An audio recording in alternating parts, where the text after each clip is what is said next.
Hi, ನಾನು Sandeep from tech in Kannada. ನೋಡ್ತಾ ಇದ್ರೆ ಇವತ್ತು ನನ್ನ ಮುಂದೆ ಸ್ಯಾಮ್ಸಂಗ್ ಕಂಪನಿಯ ಇನ್ನೊಂದು ಎ ಸೀರೀಸ್ ಫೋನ್ ಇರುವಂಥದ್ದು ಸ್ಯಾಮ್ಸಂಗ್ ಗ್ಯಾಲಕ್ಸಿ A21s ಅಂತ. ಆ್ಯಕ್ಚುಲಿ ಸ್ಯಾಮ್ಸಂಗ್ ಗ್ಯಾಲಕ್ಸಿ A21 ಇನ್ನೂ ಲಾಂಚ್ ಆಗೇ ಇಲ್ಲ. ಆಲ್ರೆಡಿ ಈ ಒಂದು A21s ಅನ್ನು ಸ್ಯಾಮ್ಸಂಗ್ ಅವರು ಲಾಂಚ್ ಮಾಡಿದ್ದಾರೆ. ಈ ಒಂದು ಫೋನ್ನ ಬೇಸಿಕ್ ವೇರಿಯಂಟಿಗೆ 16,500 ಆಗ್ತಾ ಇರುವಂಥದ್ದು. ಒಂದು ರೀತಿ ಮಿಡ್ ಎಂಡ್ಗಿಂತ ಒಂದು ಸ್ವಲ್ಪ ಬೆಲೆ ಜಾಸ್ತಿ ಇರುವಂಥದ್ದು. 16,500ನ ಈ ಒಂದು ಫೋನಿಗೆ ನಾವು ಕೊಡಬಹುದಾ?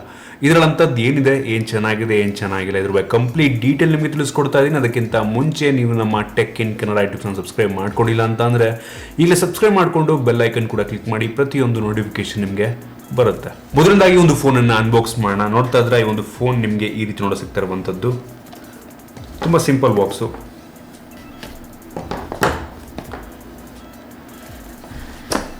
ಓಪನ್ ಮಾಡಿದ ತಕ್ಷಣ ನಿಮಗೆ ಈ ಒಂದು ಫೋನ್ ನೋಡೋ ಸಿಗ್ತಾ ಇರುವಂಥದ್ದು ಇನ್ಫಿನಿಟಿ ಓ ಡಿಸ್ಪ್ಲೇ ಅಂತೆ, ಕ್ವಾಡ್ ಕ್ಯಾಮ್ರಾ ಮತ್ತು ಫಿಂಗರ್ ಪ್ರಿಂಟ್ ಸೆನ್ಸರ್ ಅಂತ ಹಾಕಿದ್ದಾರೆ.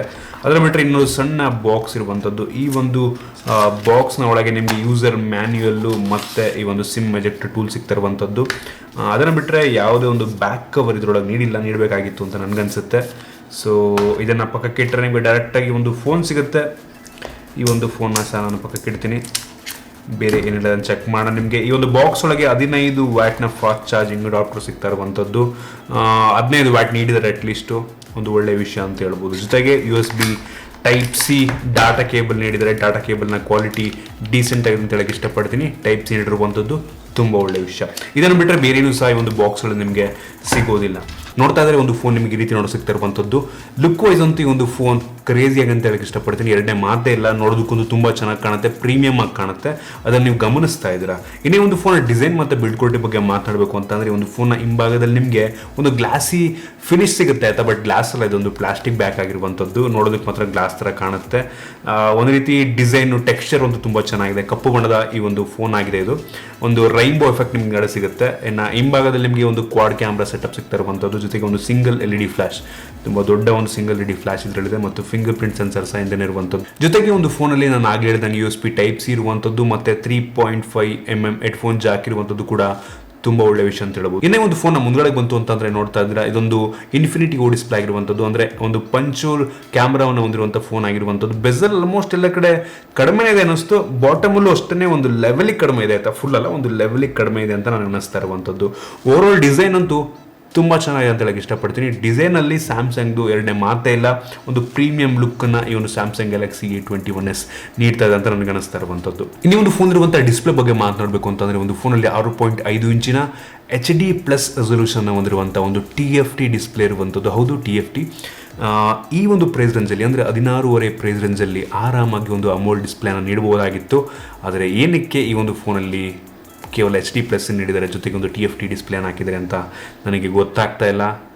ಈ ಒಂದು ಪ್ರೈಸ್ ರೇಂಜಲ್ಲಿ ಒಂದು ಒಳ್ಳೆ ಡಿಸ್ಪ್ಲೇನ ಹೊಂದಿರುವಂಥ ಫೋನ್ಗಳು ಬರ್ತವೆ. ಬಟ್ ನನಗೆ ಅನಿಸ್ತಂಗೆ ಇದು ಈ ವಿಷಯ ನನಗೆ ಇಷ್ಟ ಆಗಿಲ್ಲ ಅಂತ ಹೇಳಕ್ಕೆ ಇಷ್ಟಪಡ್ತೀನಿ. ನಾವು ವೇರಿಯಂಟ್ಗಳ ಬಗ್ಗೆ ಮಾತನಾಡಬೇಕು ಅಂತಂದರೆ ಒಂದು ಫೋನಲ್ಲಿ 4GB ರ್ಯಾಮ್ ಮತ್ತು 64GB ಇಂಟೆಲ್ ಮೆಮೊರಿಯ ಒಂದು ವೇರಿಯಂಟ್ ಇದ್ದರೆ, ಇನ್ನೊಂದು 6GB ರ್ಯಾಮ್ ಮತ್ತು 64GB ಇಂಟೆಲ್ ಮೆಮೊರಿಯ ಇನ್ನೊಂದು ವೇರಿಯಂಟ್ ಆಗಿರುವಂಥದ್ದು.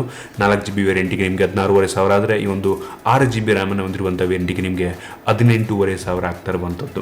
ಇನ್ನು ಈ ಒಂದು ಫೋನ್ ಇರುವಂಥ ಪ್ರೋಸೆಸರ್ ಬಗ್ಗೆ ಮಾತನಾಡಬೇಕು ಅಂತಂದರೆ ಒಂದು ಫೋನಲ್ಲಿ Exynos ಪ್ರೋಸೆಸರ್ ಇರುವಂಥದ್ದು. Exynos 850 ಅಂತ ಒಂದು ಹೊಸ ಪ್ರೋಸೆಸರ್ ಇದೆ. ಮೊದಲ ಬಾರಿಗೆ ಒಂದು ಪ್ರೋಸೆಸರ್ನ ಈ ಒಂದು ಫೋನಲ್ಲಿ ಹಾಕಲಾಗಿರುವಂಥದ್ದು. ಇದೊಂದು ಒಂದು ಲೆವೆಲಿಗೆ ಮಿಡ್ ಎಂಡ್ ಪ್ರೋಸೆಸರ್ ಅಂತ ಹೇಳ್ಬೋದಾಯ್ತಾ.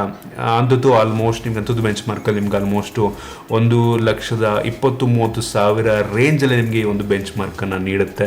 ಸೊ ಇದು ಹೆವಿ ಪವರ್ಫುಲ್ ಪ್ರೋಸೆಸರ್ ಅಂತೂ ಅಲ್ಲ. ನೀವು ಕಂಪ್ಯಾರಿಸನ್ ಮಾಡ್ತೀನಿ ಅಂತ ಅಂದರೆ ಈ ಒಂದು ಪ್ರೋಸೆಸರ್ನ ಮೋಸ್ಟ್ಲಿ ಸ್ನ್ಯಾಪ್ಡ್ರ್ಯಾಗನ್ 660 ಕಂಪೇರ್ ಮಾಡ್ಬೋದೇನೋ. ಹೌದು, ಹಳೇ ಸ್ನ್ಯಾಪ್ಡ್ರ್ಯಾಗನ್ 660ಕ್ಕೆ ಈ ಒಂದು ಪ್ರೋಸೆಸರ್ನ ಕಂಪೇರ್ ಮಾಡ್ಬೋದೇನೋ. ಹೆವಿ ಹೈ ಸೆಟ್ಟಿಂಗ್ಸಲ್ಲಿ ಗೇಮಿಂಗನ್ನು ಆಡೋದಕ್ಕಾಗಲ್ಲ. ಬಟ್ ಒಂದು ಲೋ ಸೆಟ್ಟಿಂಗ್ಸಲ್ಲಿ ನೀವು ಆರಾಮಾಗಿ ಗೇಮ್ಗಳನ್ನ ಆಡ್ಕೊಂಡ್ಬಿಡ್ಬೋದು. ಇದು ಹೆವಿ ಪವರ್ಫುಲ್ ಆಗಿರುವಂಥ ಪ್ರೋಸೆಸರ್ ಅಂತೂ 100% ಅಲ್ವೇ ಇಲ್ಲ.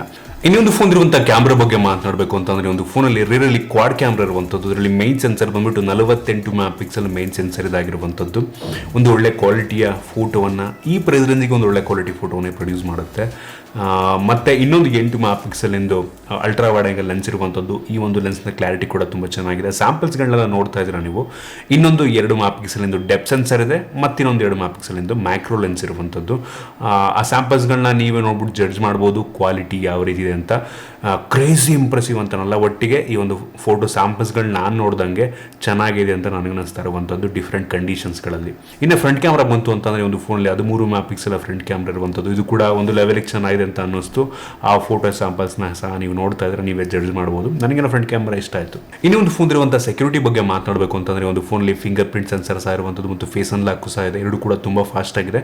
ಅದೊಂದು ಒಳ್ಳೆ ವಿಷಯ ಅಂತ ಹೇಳಕ್ಕೆ ಇಷ್ಟಪಡ್ತೀನಿ. ಇನ್ನು ಬ್ಯಾಟ್ರಿ ಬಗ್ಗೆ ಮಾತನಾಡಬೇಕು ಅಂತಂದರೆ ಒಂದು ಫೋನಲ್ಲಿ 5000 mAh ಕೆಪಾಸಿಟಿಯ ಬ್ಯಾಟ್ರಿ ಇರುವಂಥದ್ದು ತುಂಬ ಒಳ್ಳೆ ವಿಷಯ. ಅದೊಂದು ಇಂಪ್ರೆಸಿವ್ ವಿಷಯ ಅಂತ ನನಗನ್ನಿಸ್ತು. ಜೊತೆಗೆ 15 ವ್ಯಾಟ್ನ ಫಾಸ್ಟ್ ಚಾರ್ಜಿಂಗ್ ಅಡಾಪ್ಟರ್ನ ಒಂದು ಬಾಕ್ಸ್ ಒಳಗೆ ನೀಡಿದ್ದಾರೆ. ಇನ್ನೂ ಸ್ವಲ್ಪ ಜಾಸ್ತಿ ನೀಡಬೇಕಿತ್ತು, ಬಟ್ ಇಟ್ಸ್ ಓಕೆ. 15 ವ್ಯಾಟನ್ನು ಅಟ್ಲೀಸ್ಟ್ ನೀಡಿದ್ದಾರೆ.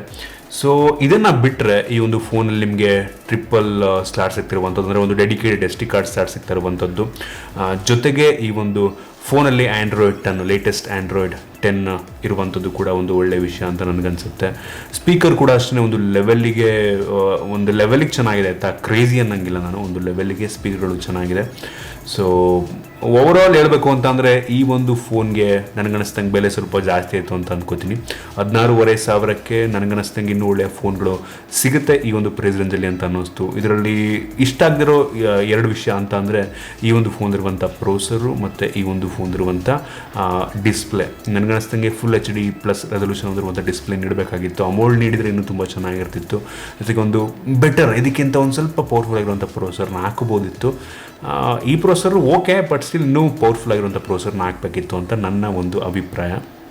ಅದನ್ನು ಬಿಟ್ಟರೆ ಕ್ಯಾಮ್ರಾ ಡೀಸೆಂಟ್ ಆಗಿದೆ. ಉಳಿದೆಲ್ಲ ಒಂದು ಲೆವೆಲಿಗೆ ನಾವು ಓಕೆ ಬಿಡಪ್ಪ ಅಂತ ಅನ್ಕೊಬೋದು. ಬಟ್ ಅವೆರಡು ಫೀಚರ್ ನನಗೆ ತುಂಬ ಬೇಜಾರು ಕೊಟ್ಟಂಥ ವಿಷಯ. ಸೊ ಇದಿಷ್ಟು ನನ್ನ ಒಂದು ಆನೆಸ್ಟ್ ರಿವ್ಯೂ ಅಂತ ಹೇಳಕ್ಕೆ ಇಷ್ಟಪಡ್ತೀನಿ. ನಿಮಗೆ ಈ ಒಂದು ವಿಡಿಯೋ ಇಷ್ಟ ಆಗಿದೆ ಅಂತ ಅನ್ಕೋತೀನಿ, ಯೂಸ್ಫುಲ್ ಆಗಿದೆ ಅನ್ಕೋತೀನಿ. ನೀವೇನಾದರೂ ಈ ಒಂದು ಫೋನ್ನ ಪರ್ಚೇಸ್ ಮಾಡಬೇಕು ಅಂತ ಇದ್ದೀರಿ ಅಂತ ಅಂದರೆ ಇಷ್ಟ ಆಗಿದ್ರೆ ದಯವಿಟ್ಟು ಲೈಕ್ ಮಾಡಿ, ಶೇರ್ ಮಾಡಿ. ಇದೇ ರೀತಿ ನಮ್ಮ ಬೇರೆ ಬೇರೆ ವಿಡಿಯೋಗೆ ನಮ್ಮ ಟೆಕ್ ಇನ್ ಕನ್ನಡ ಟಿಪ್ಸ್ನ ಸಬ್ಸ್ಕ್ರೈಬ್ ಮಾಡ್ಕೊಂಡಿಲ್ಲ ಅಂತ ಅಂದರೆ ಇಲ್ಲಿ ಸಬ್ಸ್ಕ್ರೈಬ್ ಮಾಡ್ಕೊಳ್ಳಿ ಮತ್ತು ಬೆಲ್ ಐಕನ್ ಕೂಡ ಕ್ಲಿಕ್ ಮಾಡ್ಬೋದು. ಮತ್ತು ನಮ್ಮ ಇನ್ಸ್ಟಾಗ್ರಾಮ್, ಫೇಸ್ಬುಕ್ ಪೇಜಲ್ಲಿ ಡಿಸ್ಕ್ರಿಪ್ಷನ್ ಇದೆ, ಫಾಲೋ ಮಾಡೋದಿಲ್ಲ. ಸಿಗೋಣ ಮುಂದೆ ವಿಡಿಯೋದಲ್ಲಿ.